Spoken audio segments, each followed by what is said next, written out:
नमस्कार दोस्तों, साहित्य समाधान के मंच से मैं डॉक्टर रीता गौड़ आपका हार्दिक स्वागत करती हूँ, अभिनंदन करती हूँ।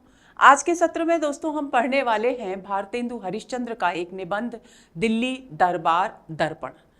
दिल्ली दरबार दर्पण उनका एक ऐसा निबंध है जिसमें उन्होंने 1877 में आयोजित दिल्ली दरबार का विस्तृत वर्णन किया है और ऐतिहासिक पृष्ठभूमि पर लिखा हुआ ये निबंध है, इसलिए इसे ऐतिहासिक निबंध की श्रेणी में भी रखा जा सकता है और शैली की दृष्टि से, विषय की दृष्टि से ये एक ऐतिहासिक निबंध है और शैली की दृष्टि से ये एक वर्णनात्मक और विवरणात्मक निबंध है।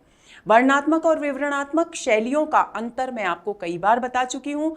जब हम किसी भी चीज़ का, उसके सुंदर रूप का या उसके गुण का, उसके दोषों का वर्णन करते हैं और उसकी तरह तरह से उपमाएं प्रस्तुत करते हैं तो वो होती है वर्णनात्मक शैली।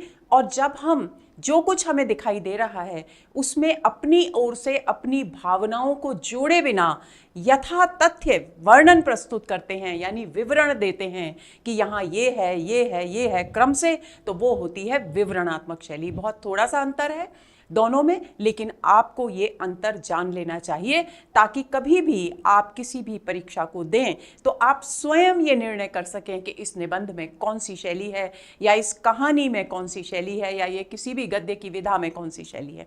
तो चलिए शुरू करते हैं आज का सत्र। सबसे पहली बात दोस्तों, 1877 में ये निबंध भारतेंदु हरिश्चंद्र के द्वारा लिखा गया। आप सभी जानते हैं कि भारतेंदु हरिश्चंद्र का जीवन काल मात्र 35 वर्ष का रहा और 35 वर्ष के अपने जीवन काल में उन्होंने इतनी अनमोल अद्भुत साहित्यिक विरासत हिंदी साहित्य के लिए छोड़ी जिसके लिए हमें उनके प्रति नतमस्तक होना ही चाहिए। तो ये जो निबंध उन्होंने लिखा, ये दिल्ली दरबार आयोजित किया गया था और उसका पूरा विवरण प्रस्तुत करते हुए लिखा गया। तो ये दिल्ली दरबार 1877 में आयोजित किया और उसी के बाद ये निबंध की रचना की गई। तो 1877 में इसका रचना काल माना जाएगा। 1877 के दिल्ली दरबार का विस्तृत वर्णन करने वाला निबंध है, यानी किस स्थान पर दिल्ली दरबार आयोजित किया। अभी हम प्रतिपाद्य की मूल कथ्य की बात करेंगे तो वहां आपको ये सारी विस्तृत जानकारी मिलेगी। कहाँ कौन खड़े हुए, कौन बैठे, किसने क्या कहा, किसने क्या किया, वो सारी की सारी स्थिति यहाँ पर पूरी तरह से वर्णित की गई है। इसलिए क्योंकि यहाँ वर्णन और विवरण की प्रधानता है, इसलिए इस निबंध में वर्णनात्मक और विवरणात्मक शैलियों का प्रयोग किया गया है। यानी शैली की दृष्टि से यदि प्रश्न पूछा जाए तो ये एक वर्णनात्मक और विवरणात्मक शैली में लिखा हुआ निबंध है। इन दोनों में से एक ऑप्शन हो तो आप उसे एक पर क्लिक करेंगे और अगर ये दोनों ऑप्शन है तो दोनों ऑप्शंस को चुनेंगे आप। निबंध का प्रारंभ कैसे हुआ है? निबंध का प्रारंभ अन्य जिस प्रकार के निबंध हुआ करते हैं दोस्तों, उसमें लेखक अपनी कोई पृष्ठभूमि प्रस्तुत करते हैं, अपने जो जिस भी विषय वस्तु का वो वर्णन कर रहे हैं उसके विषय में थोड़ी जानकारी देते हैं। लेकिन ये एक ऐसा अद्भुत निबंध है काव्य पंक्तियों से जिसका प्रारंभ हुआ है और वो काव्य पंक्ति है जयति राज राजेश्वरी जय रज युवराज कुमार। आप कंठस्थ कर लीजिए। इस निबंध का प्रारंभ जयति राज राजेश्वरी जय युवराज कुमार पंक्ति से हुआ है। ये पूरी पंक्ति नहीं है दोस्तों, ये केवल प्रारंभिक मुखड़ा है, आधी पंक्ति है, क्योंकि हमें केवल इसके प्रारंभ पर बात करनी है, इसकी विषय वस्तु पर बात नहीं करनी है। इसलिए आपको सिर्फ इतना ध्यान रखना है कि जयति राज राजेश्वरी जय युवराज कुमार पंक्ति से इस निबंध की शुरुआत हुई है और ये एक काव्यात्मक पंक्ति है। निबंध के प्रारंभ में अब देखिए वो जो पंक्ति, जिस काव्य पंक्ति की मैंने बात की, उस काव्य पंक्ति में किस किस की जय जयकार की गई है ये आपको कंठस्थ रखना है क्योंकि प्रश्न पूछा जा सकता है। तो निबंध के प्रारंभ में जयति राज राजेश्वरी जो शब्द है राज राजेश्वरी, वो किसके लिए है? महारानी विक्टोरिया के लिए, जो समय इंग्लैंड की महारानी हुआ करती थी 1877 में। तो महारानी विक्टोरिया की जयकार की गई है। उस समय जो युवराज थे इंग्लैंड के, उन युवराज कुमार की जयकार की गई है और उस इंग्लैंड के शासन के जो प्रतिनिधि यहाँ वॉयसरॉय थे लॉर्ड लेटन, उनकी जयकार की गई है और जो दिल्ली दरबार 1877 में आयोजित किया गया था उसकी भी जय जयकार की गई है। यानी निबंध के प्रारंभ में महारानी विक्टोरिया, युवराज कुमार, लॉर्ड लिटन और दिल्ली दरबार की जयकार की गई है। ये चार बिंदु आपको कंठस्थ कर लेने हैं। अगले बिंदु पर आते हैं, दिल्ली दरबार को स्नेह भरन। अब जो काव्य पंक्तियां प्रारंभ में लिखी गई हैं जयति जय राज राजेश्वरी के आगे, उन पंक्तियों का मूल भाव क्या है ये भी आपको ध्यान में रखना चाहिए। तो उन पंक्तियों में दिल्ली दरबार को क्या कहा गया है? स्नेह भरन, यानी स्नेह प्रदान करने वाला, स्नेह भरने वाला, तम हरण, अंधकार का हरण करने वाला, और दोनों प्रजाओं के जीवन में प्रकाश करने वाला। ये दोनों प्रजाएं कौन सी हैं? इंग्लैंड की प्रजा और भारत की प्रजा। तो दोनों प्रजाओं के जीवन में उजियारा करने वाला कहकर उसकी तुलना किससे की गई है? ये बिंदु प्रश्न पूछे जाने योग्य है, बिल्कुल दोस्तों, इसे भूलना नहीं है। उसकी तुलना की गई है देहरी पर रखे दीप से। देहरी पर रखे हुए दीप की क्या खास बात होती है कि वो अंदर, घर के अंदर भी प्रकाश फैलाता है और घर के बाहर भी प्रकाश फैलाता है। तो इसी तरह से भारतेंदु हरिश्चंद्र ने कहा है कि ये जो दिल्ली दरबार है ये न केवल इंग्लैंड की प्रजा के लिए प्रकाश फैलाने वाला है बल्कि हिंदुस्तान की प्रजा के लिए भी प्रकाश फैलाने वाला है। इसलिए उसकी तुलना किससे की गई है? देहरी पर रखे गए दीप से की गई है। भारतेंदु ने लिखा है कि 1877 के दिल्ली दरबार के अवसर पर सभी बड़े बड़े शासनाधिकारी भारतीय राजाओं को, यानी दिल्ली दरबार यानी अंग्रेज शासन के अंतर्गत जो भारतीय शासक पद पर थे, शासन कर रहे थे, उन शासनाधिकारी भारतीय राजाओं को क्या दिया गया? एक एक रेशमी झंडा दिया गया और सोने का तमगा यानी मेडल दिया गया। आपको ध्यान रखना है, राजाओं को क्या मिला? एक एक रेशमी झंडा मिला और सोने का तमगा मिला। आगे चलते हैं। अब ये जो झंडा मिला इसमें क्या था? झंडे में पीतल के मोटे मोटे डंडे थे और इन डंडों पर राज राजेश्वरी यानी महारानी विक्टोरिया का मुकुट बना हुआ था। उस पर एक पट्टी लगी थी और उस पट्टी पर झंडा पाने वाला, जिस राजा को वो झंडा दिया जा रहा था, उसके नाम का जिक्र था और उसके डंडे पर जो फरहरा फहरा हुआ था, एक और कपड़ा लगा हुआ था, उस पर उस संबंधित राजा के शस्त्र के चिन्ह थे। जो भी शस्त्र उसका प्रिय शस्त्र या उसका राजकीय चिन्ह रहा होगा उसका अंकन वहां पर किया गया था। यानी 3 बातें ध्यान में रखनी है। राज राजेश्वरी का मुकुट था, उसके बाद झंडा पाने वाले का नाम था और झंडा पाने वाले का चिन्ह, शस्त्र आदि चिन्ह था। दिल्ली दरबार वास्तव में, दिल्ली दरबार के आयोजन का उद्देश्य क्या था ये भी हमें जान लेना चाहिए। दिल्ली दरबार वास्तव में भारत में अंग्रेजी शासन की सर्वोच्चता और महारानी विक्टोरिया के हिंदुस्तान की राज राजेश्वरी यानी महारानी होने की पुष्टि थी। अब इस बात में एक आपको ऐतिहासिक तथ्य भी जान लेना चाहिए दोस्तों कि 1857 क्या जब विद्रोह हुआ था, जिसे हम कुछ विद्वान भारत का पहला स्वतंत्रता संग्राम भी कहते हैं, कुछ लोग अलग अलग नामों से पुकारते हैं, तो वो जो 1857 का विद्रोह था, उस विद्रोह के बाद यानी 1858 में विधिवत ये घोषणा की गई थी कि अब यहाँ का शासन कंपनी शासन नहीं होगा, यानी ईस्ट इंडिया कंपनी नहीं संभालेगी बल्कि इंग्लैंड की महारानी संभालेंगी। तो उसी की स्पष्ट वो जो 1858 का जो एक्ट था जिसके अंतर्गत ये घोषणा की गई थी, उसी की पुष्टि के लिए ये दिल्ली दरबार आयोजित किया गया था। दिल्ली दरबार में शेष राजाओं यानी जो शासनाधिकारी राजा थे उनको तो एक रेशमी झंडा और तमगा मिला, लेकिन बाकी जो राजा थे उन राजाओं को उनके पद के अनुसार सोने और चांदी के, जैसा उनका पद था उसके अनुसार, जिसका ऊंचा पद था उसको सोने का, जिसको नीचा पद था वो चांदी के तमगे यानी मेडल दिए गए। किलात खां, एक किलात खां थे कि लोहारू के नवाब, उन किलात खां को झंडा नहीं दिया गया बल्कि झंडे के स्थान पर उन्हें क्या दिया गया? 4000 की लागत के हौदे से सजा एक हाथी, यानी हाथी के ऊपर जो लगा हुआ होता है स्थान उसको हौदा कहते हैं, उस पर 4000 का सामान लदा हुआ था, उससे जो हाथी, और जड़ाऊ गहने, घड़ी, कारचौबी यानी एक रेशमी कशीदेकारी का वस्त्र होता है, वो कारचौबी के बने हुए वस्त्र नवाब के लिए दिए गए, और कमखाब भी एक रेशमी कशीदेकारी का वस्त्र होता है, उसके थान के थान उन्हें दिए गए, और लगभग 25,000 की कीमत की बहुमूल्य वस्तुएं उन्हें तोहफे में दी गई। यानी उन्हें तमगा और रेशमी झंडा नहीं मिला, उसके अलावा उन्हें इतना सारा बहुमूल्य सामान उपहार स्वरूप दिया गया। किसको दिया गया? किलात खां को दिया गया। प्रश्न पूछा जा सकता है कि किसे झंडा नहीं दिया गया, तो किलात खां को झंडा नहीं दिया गया। किलात खां कौन थे? लोहारू के नवाब थे। किलात खां के साथ आए, उनके साथ जो, क्योंकि कोई भी नवाब, कोई भी राजा महाराजा अकेला तो दोस्तों आता नहीं, तो किलात खां के साथ जो लोग आए थे उनको किश्तियों में लगाकर, यानी नावों में लगाकर 10,000 की वस्तुएं दी गई।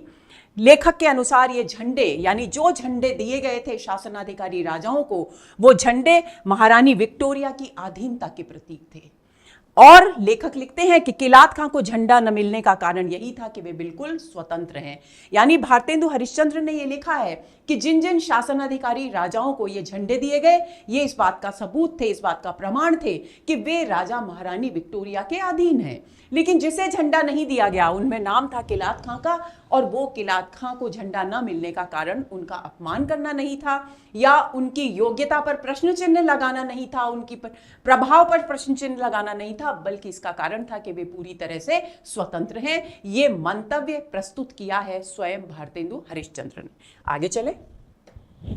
भारतेंदु हरिश्चंद्र ने अन्य छोटे मोटे राजाओं के वायसराय से मिलने के समय के अभिवादन एवं हाव भाव का भी रोचक वर्णन किया है। प्रस्तुत, मैंने कहा दोस्तों कि वर्णनात्मक और विवरणात्मक शैली में लिखा गया निबंध है, तो जब जो राजा, छोटे मोटे राजा वायसराय लॉर्ड लिटन से मिलने आए तो कैसे कैसे हाव भाव थे उनके, उसका बहुत रोचक वर्णन इस निबंध में प्रस्तुत किया गया है। जैसे किसी राजा को वायसराय मिलने आ गए तो किसी राजा को यह होश ही नहीं है कि अपने स्थान से उठकर खड़ा होना है, कोई खड़ा हो गया है तो उसे अभिवादन में हाथ जोड़ने हैं, इस बात का होश नहीं है। तो जो वहां उनके प्रतिनिधि थे लॉर्ड लिटन के एडी किंग, वे उनको बार बार ताकीद करते थे, उनको ध्यान दिलाते थे कि उनको खड़े होना है, उनको हाथ जोड़कर अभिवादन करना है वायसराय का। तो इसका पूरा रोचक चित्रण वहां पर उन्होंने किया है। वायसराय से मिलते समय नवाब लोहारू की अंग्रेजी बहुत हास्यास्पद रही। ध्यान देना है आपको कि लोहारू के जो नवाब थे, सब किसकी अंग्रेजी हास्यास्पद रही? लोहारू के नवाब की अंग्रेजी हास्यास्पद रही। सबसे अंत में तंजौर की महारानी वायसराय से मुलाकात करने के लिए आई। यह भी प्रश्न पूछा जा सकता है कि सबसे आखिर में वायसराय से मिलने कौन आया? तो आपको ध्यान रखना है कि तंजौर की महारानी सबके बाद उनसे मिलने आई, और इन्होंने तास, एक वस्त्र होता है तास का वस्त्र, यानी कपड़े जो पहने हुए थे वो तास के बने हुए थे, नकाब पहना हुआ था, और हाथ और पैर मोजों और दस्तानों से ढके हुए थे। महारानी तंजौर के साथ उनके पति राजा सखाराम साहिब, यानी तंजौर की महारानी के साथ कौन कौन आए, इस पर भी प्रश्न पूछा जा सकता है। उनके पति राजा सखाराम साहिब आए, उनके 2 बेटे आए, और उनकी अनुवादक मिसेस फर्थ आई, यानी वे जो कुछ हिंदी में बोलेंगी हिंदुस्तानी भाषा में, उसको अंग्रेजी में वायसराय तक पहुंचाने के लिए उनकी अनुवादक मिसेस फर्थ भी आई थी। दिल्ली दरबार 1 जनवरी को दिल्ली नगर से 5 मील दूर एक विशाल मैदान में आयोजित किया गया। दोस्तों, इस बात को आपको ध्यान में रखना है कि ये 1 जनवरी, यहां सबसे महत्वपूर्ण बात यह है कि भारतेंदु हरिश्चंद्र ने 1 जनवरी दिनांक तो दी है, लेकिन उसका वर्ष यहां पर नहीं दिया। तो क्योंकि इस निबंध में स्वयं ही ये उल्लेख है कि ये पूरी की पूरी जो सूचना है महारानी विक्टोरिया के द्वारा हिंदुस्तान की महारानी या राजराजेश्वरी का पद ग्रहण करने की, ये उनके विंडसर कचहरी से 28 अप्रैल 1876 को आयोजित की गई। अब 28 जारी की गई, 28 अप्रैल 1876 को यदि कोई सूचना जारी की जाती है उनके राजराजेश्वरी का पद ग्रहण करने की, तो जाहिर सी बात है कि 1 जनवरी यानी 1877 होगा। तो इसलिए हम इस दिल्ली दरबार का समय 1877 मानकर चल रहे हैं, और 1877 का दिल्ली दरबार आयोजित होने के बाद ही निश्चित रूप से भारतेंदु हरिश्चंद्र ने यह निबंध लिखा होगा, इसलिए उसका रचना काल भी 1877 ही सिद्ध होता है। तो ये 1 जनवरी जो है हम अनुमान लगा सकते हैं कि 1877 का वर्ष रहा होगा। तो दिल्ली नगर से कितने मील दूर? 5 मील दूर एक विशाल मैदान में यह दिल्ली दरबार लगाया गया। मैदान के बीचों बीच वायसराय का षटकोण आकार का एक चबूतरा वायसराय के बैठने के लिए बनाया गया। उसकी छत जो थी वो गुंबदनुमा थी, और उस गुंबदनुमा छत पर सुनहरे और रुपहले यानी चांदी के रंग के शीशे के काम से सजा हुआ लाल कपड़ा लगा हुआ था। कंगूरे के ऊपर कलश की जगह राजराजेश्वरी का सुंदर मुकुट सजाया गया था। तो यानी चबूतरा षटकोण था, षटकोण चबूतरे पर क्या बना हुआ था? छत के रूप में गुंबदनुमा छत थी, और गुंबदनुमा छत को सुंदर किससे बनाया गया था? सोने और चांदी के शीशे के काम से सजे हुए लाल कपड़े के द्वारा। और उसके ऊपर कलश, जैसे हिंदुस्तान में क्या होता है कि कलश को मांगलिक माना जाता है और उसी को वहां रखा जाता है, लेकिन यहां कलश नहीं था बल्कि राजराजेश्वरी का मुकुट सजा हुआ था। यह ध्यान आपको रखना है। इस चबूतरे पर राज सिंहासन पर वायसरॉय लॉर्ड लिटन, उनके बगल में लेडी लिटन यानी वायसरॉय की पत्नी, उसके पीछे हाथों में चैम्बर और श्रीयुत के ऊपर कारचोबी छत्र लगाए, छत्र लेकर खड़े हुए उनके खास लोग खड़े थे। वायसरॉय के दोनों ओर दो पेज क्या हैं दोस्तों? दो बच्चे, जिक्र आता है निबंध में कि दो बच्चे थे, जिनमें से एक बच्चा महाराज जम्बू का छोटा राजकुमार था और दूसरा जो लड़का था छोटा बच्चा, वो कर्नल की रैंक के किसी व्यक्ति का पुत्र था।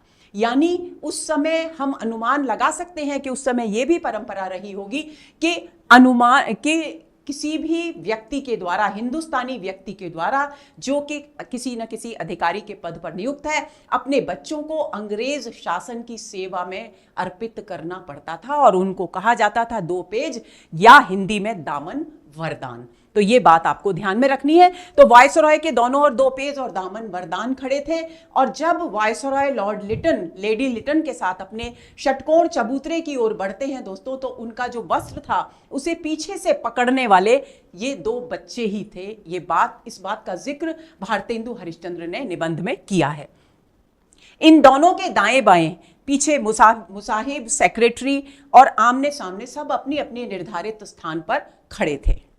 आगे चलें। वायसरॉय के बिल्कुल सामने थोड़ी दूर पर, उनसे थोड़ा नीचे, एक अर्धचंद्राकार चबूतरा था जो वायसरॉय के चबूतरे से थोड़ा नीचा था ऊंचाई में, और उस पर शासनाधिकारी राजा थे जिनको कि तमगे और रेशमी झंडे मिले थे, उनके मुसाहिब थे, मद्रास और बंबई के गवर्नर थे, पंजाब, बंगाल और पश्चिमोत्तर देश के लेफ्टिनेंट गवर्नर थे, हिंदुस्तान के कमांडर इन चीफ थे। ये सभी लोग अपने अपने अधिकारियों के साथ वहां बैठे थे। प्रत्येक राजा के साथ एक पॉलिटिकल अफसर भी था और इन्हीं के साथ गवर्नमेंट के बड़े बड़े अधिकारी भी बैठे थे। इन चबूतरे पर ध्यान देंगे, कुल 63 राजाओं को उनके प्रांतों के अनुसार बिठाया गया था। जिस क्रम में भारत के प्रांत हैं उसी क्रम में इन 63 राजाओं को प्रांतों के क्रम से बैठाया गया था। जहां वे बैठे थे उसके साथ एक तख्ती पर उनके राज्य का नाम भी लिखा हुआ था। वायसरॉय के सिंहासन के पीछे धनुष खंडाकार चबूतरे पर शासनाधिकार से, अब धनुष खंडाकार चबूतरे पर कौन बैठे थे? जो शासनाधिकारी राजा हैं वो तो अलग बैठे थे और अर्धचंद्राकार चबूतरे पर, लेकिन जिनके पास शासन का अधिकार नहीं था वे भी राजा थे, वो धनुष खंडाकार चबूतरे पर बैठे थे। और यहां इनके साथ अन्य सरदार बैठे थे, अन्य अमीर लोग हिंदुस्तान के बैठे थे, समाचार पत्रों के संपादक थे, यूरोपीय और हिंदुस्तान के अधिकारी थे, और इस प्रकार वहां 63 राजा बैठे थे। यहां 3000 लोगों को बिठाया गया था। किलात के खां गोवा के गवर्नर जनरल, विदेशी राजदूत और बाहरी राज्यों के जो प्रतिनिधि थे और अन्य देश संबंधी जितने भी काउंसिल के लोग थे, उनकी कुर्सियां भी वायसरॉय के पीछे और सरदारों रईसों की चौकियों के आगे लगाई हुई थी। आगे चलते हैं।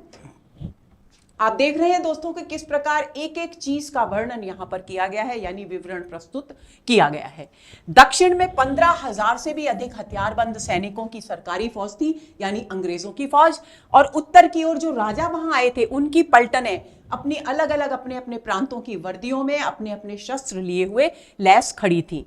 दिल्ली दरबार के इस दृश्य को देखने के लिए सामने के मैदान में लगभग 2 लाख आम आदमी जो था वो 2 लाख की संख्या में वहां भीड़ जमा थी, जो इस दिल्ली दरबार के अद्भुत दृश्य को देखने के लिए वहां एकत्र हुए थे। वायसरॉय, आपको ध्यान रखना है दोस्तों कि 63 राजा थे, 3000 अन्य शासनाधिकारी थे, 15,000 के सरकारी सैनिक थे। इस बात को आपको ध्यान में रखना है। जो जो संख्या जहां जहां बताई गई है उसे आपको भूलना नहीं है।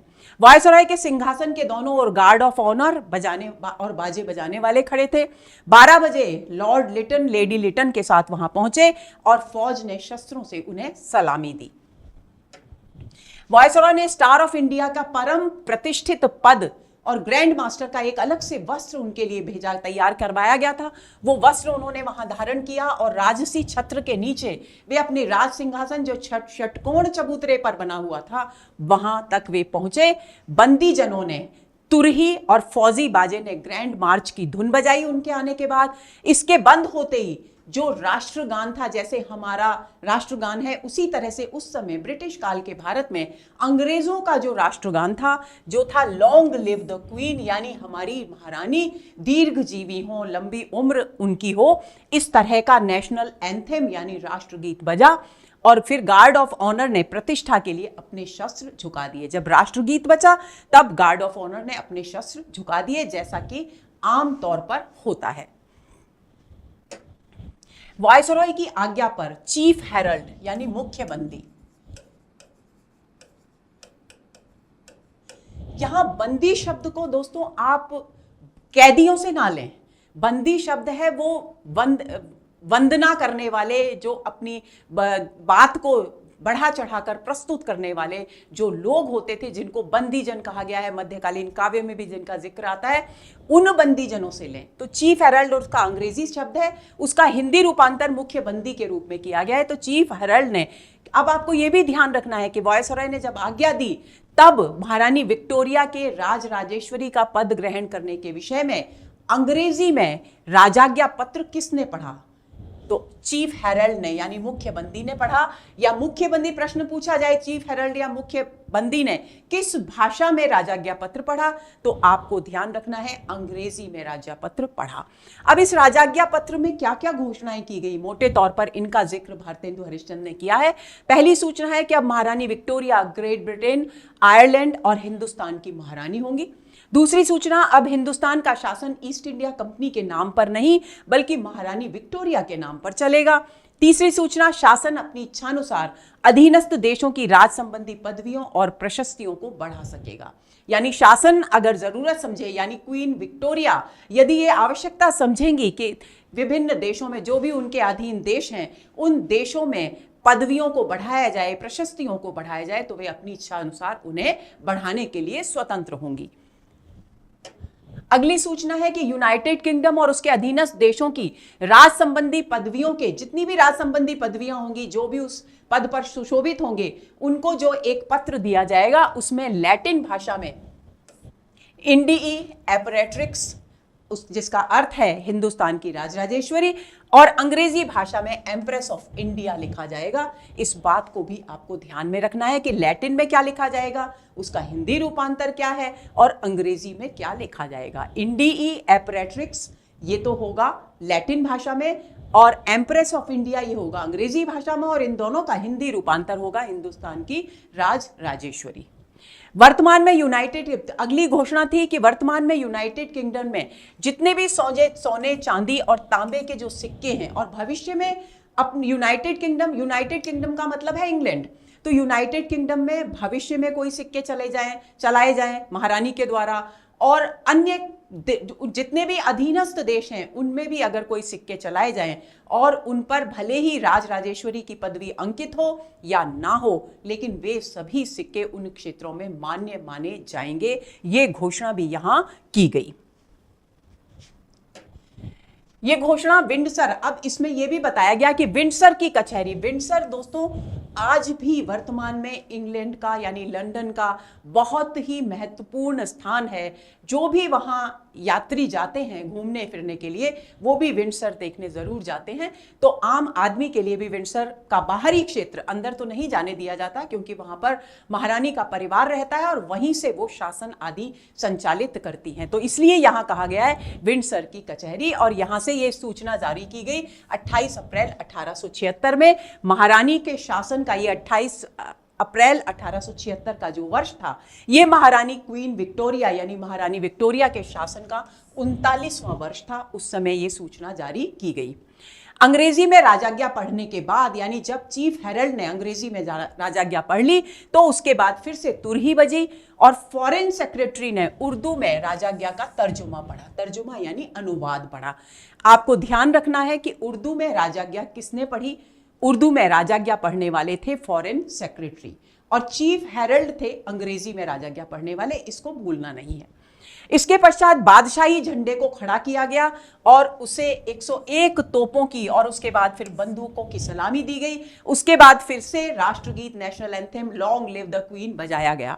लॉर्ड लिटन ने अपने एड्रेस यानी संबोधन में जब उन्होंने अपना भाषण दिया तो ये शब्द एड्रेस शब्द भारतेंदु हरिश्चंद्र ने स्वयं इस्तेमाल किया है, इसीलिए यहां ये लिखा गया है। तो लॉर्ड लिटन ने अपने एड्रेस यानी अपने संबोधन में हिंदुस्तान के रईसों प्रजा को महारानी की कृपा का विश्वास दिलाया और उनके सहयोग के लिए महारानी की ओर से आभार व्यक्त किया गया। वायसरॉय ने अपने भाषण में राजकाज और सेना संबंधी अधिकारियों की कर्तव्य निष्ठा की प्रशंसा की। वायसरॉय ने स्टार ऑफ इंडिया के परम प्रतिष्ठित पदाधिकारियों और ऑर्डर ऑफ ब्रिटिश इंडिया के अधिकारियों की, ये पद हैं स्टार ऑफ इंडिया और ऑर्डर ऑफ ब्रिटिश इंडिया, इनके जितने भी अधिकारी थे उनकी संख्या में कुछ वृद्धि की घोषणा की और ऑर्डर ऑफ इंडियन एम्पायर नामक एक नए पद के सृजन की भी घोषणा की। तो कौन सी घोषणा यहां की गई, किन पदों का सृजन किया गया, किस नए पद का सृजन किया गया, यह भी ध्यान रखना है। तो नया पद है order of the Indian empire, ये नया पद है। और किन पदों में वृद्धि की गई, स्टार ऑफ इंडिया के पदों में वृद्धि की गई और ऑर्डर ऑफ ब्रिटिश इंडिया के पदों में वृद्धि की गई। इस बात को भी आपको भूलना नहीं है। वायसरॉय ने कहा कि श्रेष्ठ पदों के योग्य प्रशिक्षित गवर्नमेंट की राजनीति के तत्वों को समझकर उन पर अमल करने की क्षमता रखने वाले भारतीयों के लिए प्रशासन के द्वार हमेशा खुले हैं। इस पंक्ति का क्या अर्थ है? इसका अर्थ है कि जो व्यक्ति योग्य है, पूरी तरह से प्रशिक्षित हैं यानी शिक्षा प्राप्त की हुई है, जो गवर्नमेंट की जो पॉलिसी है, जो नीति है, उसको अच्छी तरह से समझते हैं और उसके अनुसार काम करने की सामर्थ्य रखते हैं, तो उनके लिए शासन में स्थान सुरक्षित है, उनको अवश्य अवसर दिया जाएगा। प्रशासन के द्वार हमेशा खुले हैं, इस बात का यह मतलब था। वायसरॉय ने राज प्रबंध की योग्यता में राजभक्ति, धर्म, अपक्षपात, सत्य और साहस को देश संबंधी प्रमुख धर्म के रूप में शामिल किया। यानी उन्होंने बताया राज प्रबंध में राजभक्ति की, राज प्रबंध किसके हाथों में दिया जा सकता है, उसकी योग्यता, न्यूनतम योग्यता क्या है कि राज के प्रति यानी ब्रिटिश सरकार के प्रति भक्तिभाव निष्ठा होनी चाहिए। दूसरी बात, धार्मिक विश्वास होना चाहिए, पक्षपात नहीं होना चाहिए, सत्य और साहस होना चाहिए। इनको सबको देश संबंधी प्रमुख धर्म बताया गया इस राजाज्ञा में, यानी वायसरॉय ने जो एड्रेस दिया, जो भाषण दिया, उसमें।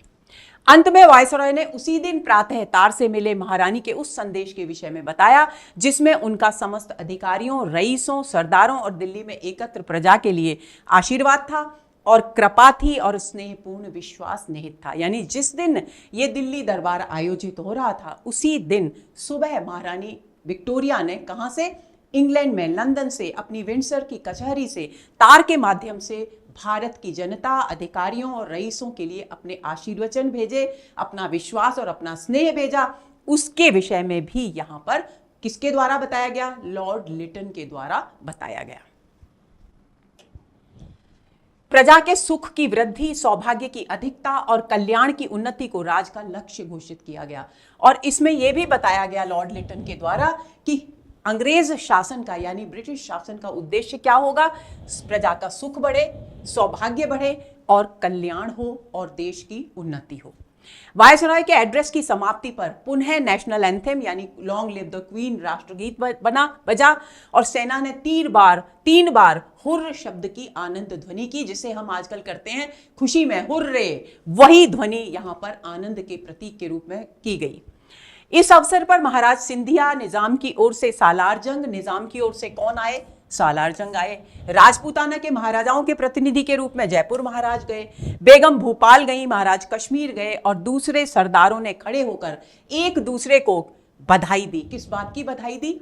इस बात की बधाई दी कि अब शासन ईस्ट इंडिया कंपनी से महारानी विक्टोरिया के हाथ में चला गया है। इस बात पर एक दूसरे को बधाई दी और इस बधाई को देने के मूल में उद्देश्य क्या था? उद्देश्य था अपनी राजभक्ति प्रदर्शित करना, ताकि उनका भविष्य सुरक्षित रहे, उनका जीवन सुरक्षित रहे। तो चलिए दोस्तों, इस निबंध पर आधारित प्रश्न करते हैं।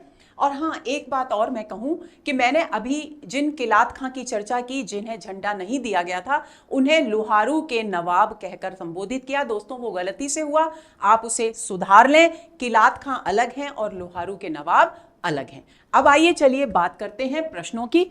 तो सबसे पहला प्रश्न है, भारतेंदु हरिश्चंद्र कृत दिल्ली दरबार दर्पण किस प्रकार का निबंध है? विचारात्मक निबंध, विवरणात्मक एवं वर्णनात्मक निबंध, काल्पनिक निबंध या ललित निबंध?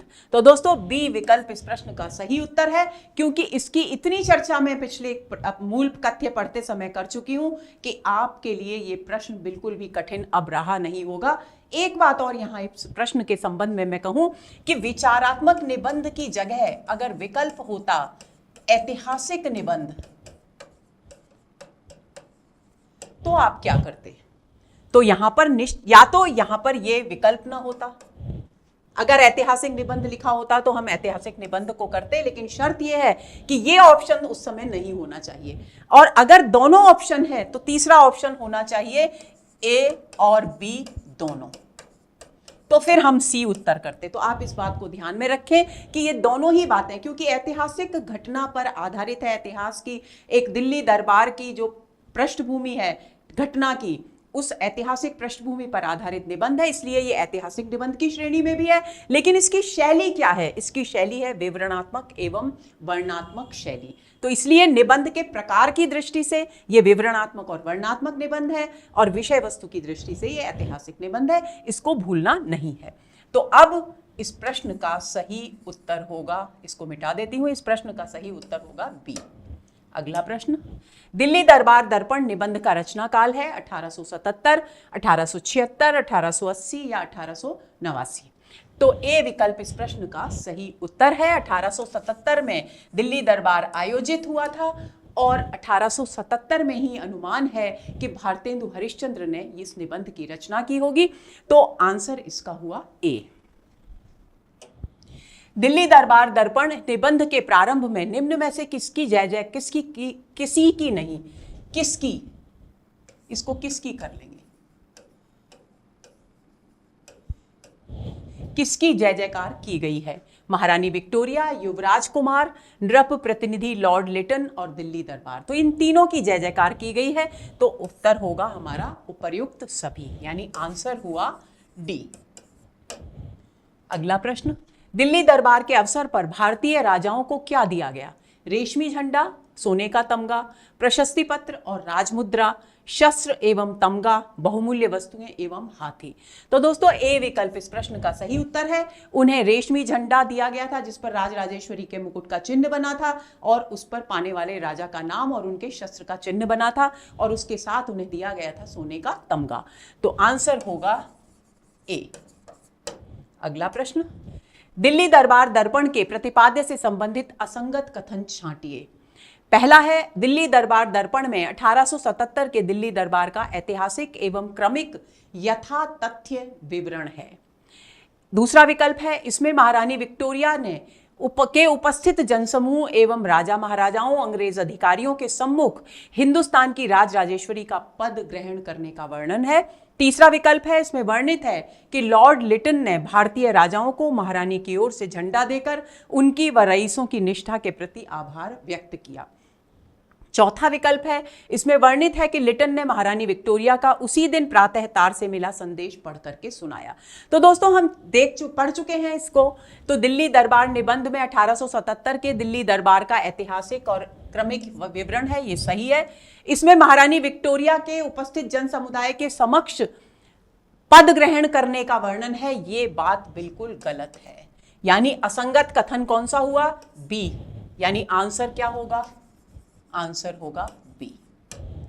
इसके बाद वर्णित है कि लॉर्ड लिटन ने भारतीय राजाओं को झंडा दिया और रईसों की निष्ठा के प्रति आभार व्यक्त किया, यह भी वर्णन किया गया है। इसमें यह भी वर्णन किया गया है कि उसी दिन प्रातः, जिस दिन दिल्ली दरबार आयोजित हो रहा था, उसी दिन प्रातः लॉर्ड लिटन को तार के द्वारा महारानी विक्टोरिया का संदेश मिला और उसे भी उन्होंने यहां पढ़ करके सुनाया। तो इस प्रश्न का सही उत्तर होगा बी।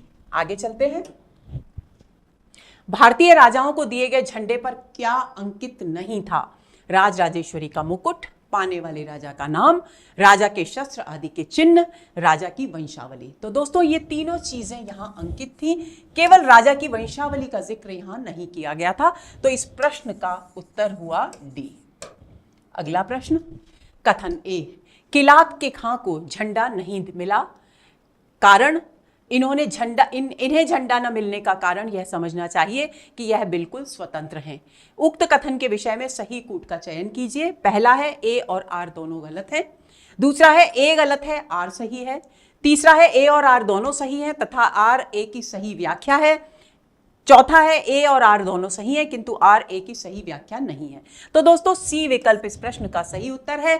ए और आर दोनों कथन सही है, इसका जिक्र भी हम कर चुके, और आर ए की सही व्याख्या है क्योंकि भारतेंदु हरिश्चंद्र ने स्वयं लिखा है कि किलात के कां को झंडा नहीं मिला क्योंकि वे, इसका मतलब था कि वे बिल्कुल स्वतंत्र हैं, यानी वे ब्रिटिश सरकार के अधीन नहीं हैं। तो आंसर होगा हमारा सी।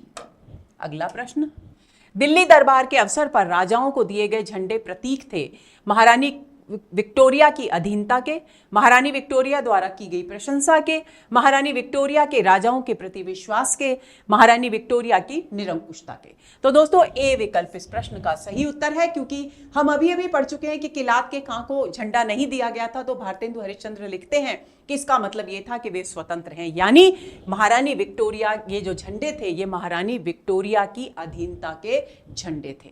तो आंसर होगा हमारा ए। अगला प्रश्न, यह जगह तो सब तीर्थों से बढ़कर है जहां आप हमारे खुदा मौजूद हैं, कथन में खुदा शब्द किसके लिए आया है? दोस्तों ये पंक्ति लोहारू के नवाब के द्वारा कही गई थी और यहां पर जो खुदा शब्द है वो आया है, वो विकल्प है महात्माओं के लिए, महारानी विक्टोरिया के लिए, वायसरॉय लॉर्ड लिटन के लिए या ईश्वर के लिए। तो दोस्तों सी विकल्प इस प्रश्न का सही उत्तर है। यहां लोहारू के नवाब ने खुदा शब्द का प्रयोग वायसरॉय लॉर्ड लिटन के लिए किया है। तो आंसर हमारा हुआ सी। अगला प्रश्न, दिल्ली दरबार के अवसर पर सबसे अंत में वायसरॉय से किसने मुलाकात की? तंजौर की महारानी ने, किलात के खां ने, नवाब लोहारू ने या एडी कॉन्ग ने? तो दोस्तों ए विकल्प इस प्रश्न का सही उत्तर है, इसकी चर्चा हम कर चुके। आंसर हुआ हमारा ए, क्योंकि तंजौर की महारानी ने सबसे अंत में वायसरॉय से मुलाकात की थी। दिल्ली दरबार के अवसर पर तंजौर की महारानी के साथ निम्न में से कौन उपस्थित नहीं था? ए उनके पति सखाराम साहिब, बी उनके 2 लड़के, सी उनकी रियासत के प्रधानमंत्री और डी उनकी अनुवादक मिसेस फर्थ। तो दोस्तों उनके पति सखाराम साहिब उनके साथ थे, उनके 2 लड़के भी उनके साथ थे और उनकी अनुवादक मिसेस फर्थ भी उनके साथ थी, लेकिन उनकी रियासत के प्रधानमंत्री उनके साथ नहीं थे। तो आंसर होगा हमारा सी। अगला प्रश्न, दिल्ली दरबार कब आयोजित किया गया? 2 फरवरी 1876, 1 जनवरी 1877, 5 मार्च 1876 या 10 जनवरी 1877? तो दोस्तों बी विकल्प इस प्रश्न का सही उत्तर है। यहां पर वर्ष नहीं लिखा गया है, लेकिन सूचना जारी की गई है क्वीन विक्टोरिया के द्वारा विंडसर से 1876 अप्रैल 1876 में, और 1 जनवरी तिथि लिखी गई है। तो अनुमानित है कि 1 जनवरी 1877 को ही दिल्ली दरबार आयोजित किया गया होगा। तो आंसर है बी। अगला प्रश्न, वायसरॉय के सामने उनसे थोड़े नीचे अर्धचंद्राकार चबूतरे पर कितने राजाओं को स्थान दिया गया? 75, 60, 63 या 65? तो दोस्तों सी विकल्प इस प्रश्न का सही उत्तर है। 63 राजाओं को वहां स्थान दिया गया था। तो आंसर हुआ सी। अगला प्रश्न, दिल्ली दरबार में वायसरॉय की आज्ञा पर महारानी विक्टोरिया के राजराजेश्वरी का पद ग्रहण करने के विषय में राजाज्ञा पत्र अंग्रेजी में किसने पढ़ा? कमांडर इन चीफ ने, महारानी विक्टोरिया के प्रतिनिधि ने, चीफ हेरल्ड ने या फॉरेन सेक्रेटरी ने? तो दोस्तों सी विकल्प इस प्रश्न का सही उत्तर है। चीफ हेरल्ड यानी मुख्य बंदी ने ये अंग्रेजी में राजाज्ञा पत्र पढ़ा था। तो आंसर हुआ हमारा सी। अगला विकल्प, महारानी की राजाज्ञा में निम्न में से किसका उल्लेख नहीं किया गया था? महारानी विक्टोरिया के ग्रेट ब्रिटेन, आयरलैंड और हिंदुस्तान की महारानी होने का, महारानी द्वारा कृषि पर लगान बढ़ाने का, महारानी द्वारा इच्छानुसार पदवी और प्रशस्ति बढ़ाने का, सोने चांदी और तांबे के महारानी की पदवी अंकित अथवा रहित सिक्कों के मान्य होने का? तो दोस्तों महारानी विक्टोरिया के ग्रेट ब्रिटेन, आयरलैंड और हिंदुस्तान की महारानी होने का जिक्र राजाज्ञा में किया गया था। महारानी द्वारा कृषि पर लगान बढ़ाने की बात यहां नहीं की गई थी।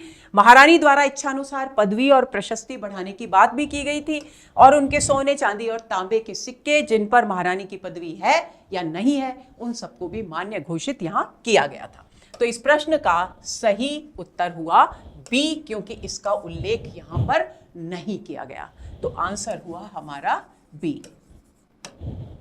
अगला प्रश्न, दिल्ली दरबार में महारानी विक्टोरिया की राजाज्ञा का उर्दू तर्जुमा किसने पढ़ा? फॉरेन सेक्रेटरी ने, मौलवी साहब ने, हैदराबाद के निजाम ने, या किलात के खां ने?